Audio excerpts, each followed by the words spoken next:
Thanks for joining me today, looking at Romans chapter 8, verse 22. For we know that the whole creation has been growing together in the pains of childbirth until now. So Paul begins a sentence with the word for, which is very characteristic of Paul. He loves to build arguments. He loves to give explanations for what he has previously said.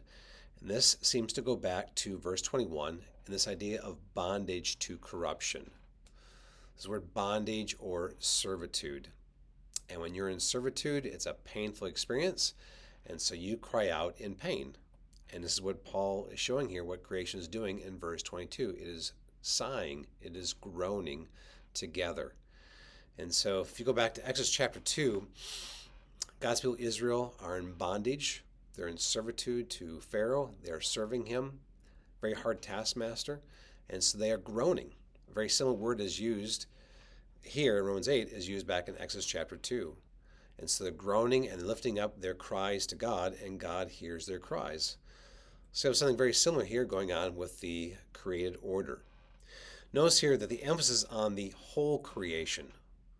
Paul has mentioned earlier the creation, but now it's the whole creation, taken as a whole.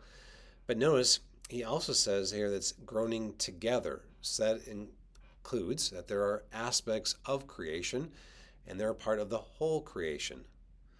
So one person has said, in thinking about the parts here of creation, doing this together, is that this refers to a symphony of sighs, S-I-G-H-S, these sighs being raised up together as part of the created order.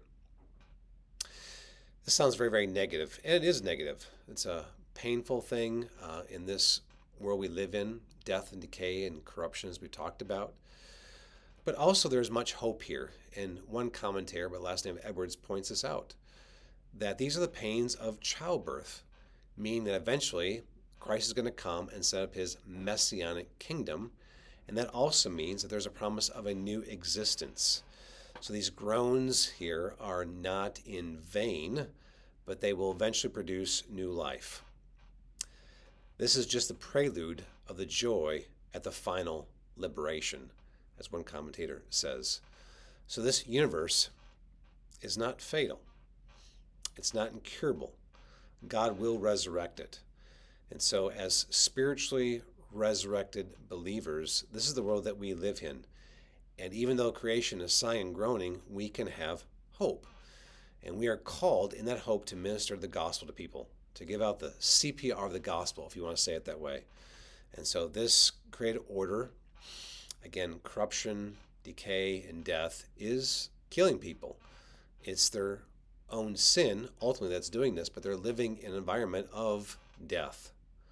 So it's so crucial for us to remember, as God's people, what Paul says back in verse 16. The Spirit himself bears witness with our spirit that we are children of God. And it's important that we hear the Spirit of God at work inside of us, reminding us of who we are, even as we can hear these groans in creation. But this comfort is not just for us that we have the Holy Spirit, but it's also to enable us to witness this world, people who are struggling in the midst of this created order with, again, all of its death and decay and corruption. The Spirit is inside of us, again, for our comfort, but also to minister the gospel of comfort to people.